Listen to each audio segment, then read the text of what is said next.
Hey guys, Iron Spider-Man here. A little bit of a different video today. I talked about doing this in my last video, and I got a couple comments and ideas from people saying they would love to see, an introduction to comic books video. Not too many people do this, so I thought I would give it a try. I don't know how many parts I'm gonna make this video, maybe a couple, but right now I'll just start at the beginning.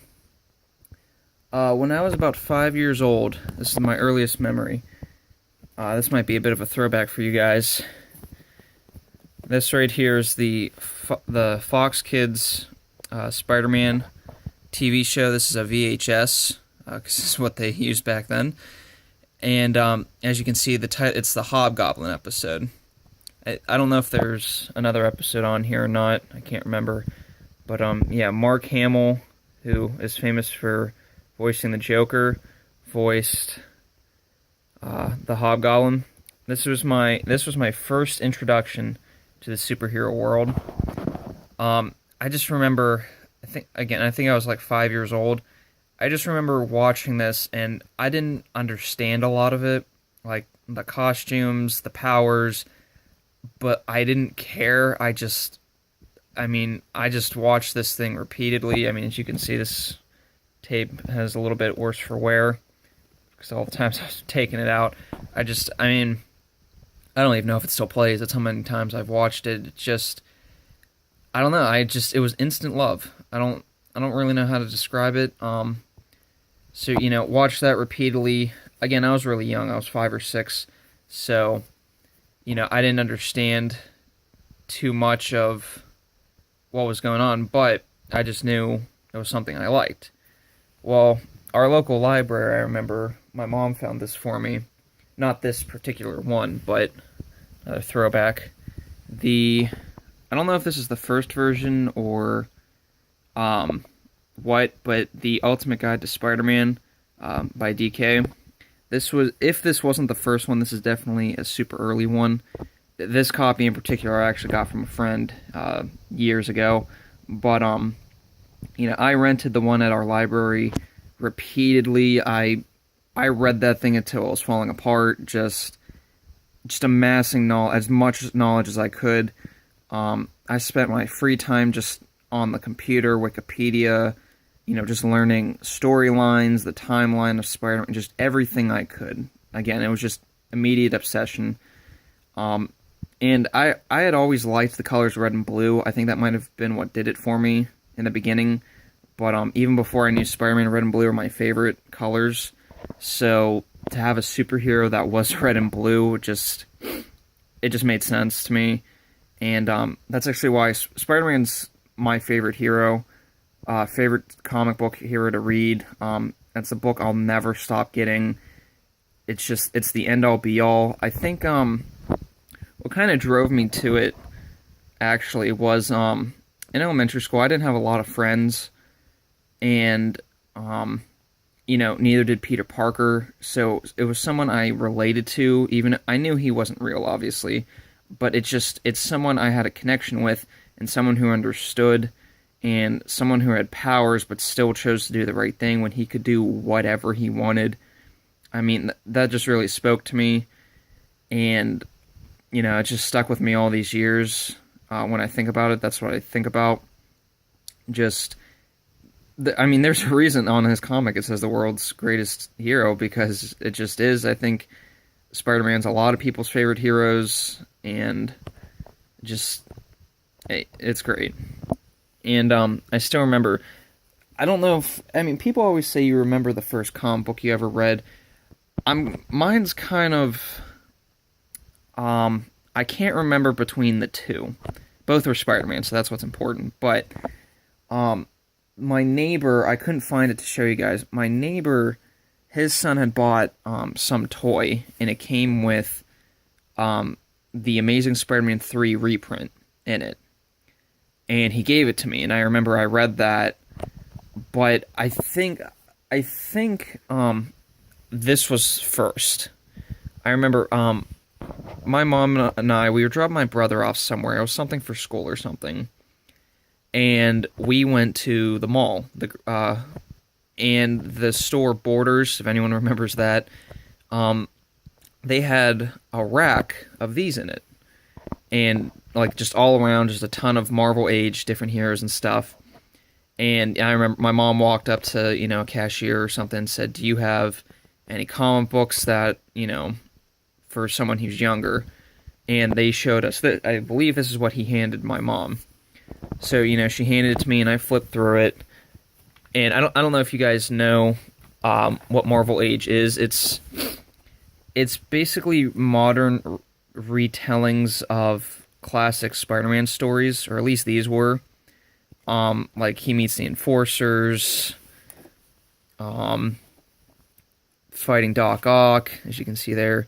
Like this story in particular right here, I believe is He's Sick, which is, I believe the original story was Amazing Spider-Man 11, if I'm not sure, where he's sick and he goes to fight Doc Ock and he loses.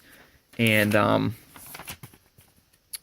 yeah, right here he loses and he unmasks him. I think right here's like a version of the cover, actually, of the book I'm talking about. And he unmasks him. But they don't believe it's him because he was defeated so easily, so his secret identity's covered. But yeah, the art was, every story, the art was different. And just, again, this is something, just loved this. This has a special place in my heart. And I always liked that too. It had like the sketchbook in the back. And I remember there was a ton of these. I think I got as many as I could. But yeah, they were $5. I remember they had them at Target at one point. And that was a sad day when they stopped carrying these, because I really loved them. And again, it was something that, it started all of this, started the craze. So, I mean, yeah, it's sad to go, but again, nostalgia. But then I remember, so Spider-Man was like the only thing I knew. I knew of like others like Hulk, Captain America, Iron Man, but only if they had interacted with Spider-Man. So if they weren't in the Spider-Man Ultimate Guide or mentioned, I didn't know who they were. So it was funny when I finally learned that there was something called DC Comics. And I actually owe this one all to my dad, because this was a birthday gift to him from my grandparents. My dad is a huge Batman guy. That's the only thing he really cares about. Well, Walking Dead now, I got him into that. But Batman, he loves Batman, doesn't really care for anyone else, because Batman can actually be real. And as you've seen in like the Dark Knight movies, they make it super realistic. But so I was introduced to Batman through him. So growing up, Spider-Man, Batman, those were my, those were who I liked to read about. And then, of course, the movies. Now, I had seen all 4 of the original Batman movies, but even I was like 6 or 7, and I didn't care for them. I thought they were just a little too goofy, but then Batman Begins came out, and Batman Begins and The Dark Knight, those are my Batman movies to me, not the original ones. Nothing against the original ones, if you like them, that's great, but, well, except Batman and Robin, but Batman Begins, and then, this is where I started with that. And again, when he, then I was like, oh, Batman's part of the Justice League, the DC Avengers. I'm like, oh, well, what's that? And just, it's a snowball effect. I started off with these 2 characters, and then it just kept growing. We're about 14, 15 years here in the making, and the library was a big help to me, because they had the Justice League Ultimate Guide, Superman Ultimate Guide. They had a lot of the Ultimate Guides and a couple other stories. I remember Green Lantern Brothers Keeper trade paperback. That was one of the first I think that was the first Green Lantern story I read. Green Lantern's probably that, and Batman. Those are my 2 DC guys, and then maybe Flash. Marvel is Spider-Man, Iron Man, and that's kind of it. But yeah, so that was my 2 introductions to the companies.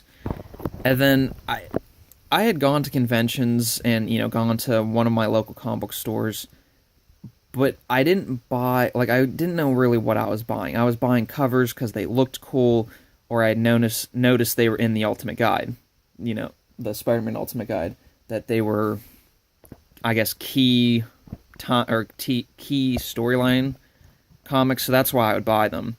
But I call this my first comic book because it's the first one I went to the store, bought with my own money because I had a job by then. And that's Amazing Spider-Man 700. I actually got 2 copies. It was around Christmas time, and I was talking to my one friend about it, because I was super pissed when this came out. I was like, you can't get rid of Peter Parker, that's so dumb. Superior Spider-Man sounds like a joke. Boy, was I wrong. This was the first comic I read that I got, like, emotional. I don't get emotional, like, at all. And just reading the end of this just hit me, and yeah, it's such a great story. I hate the art, though. I hate Ramos, but that's beside the point. But, yeah, this is what started.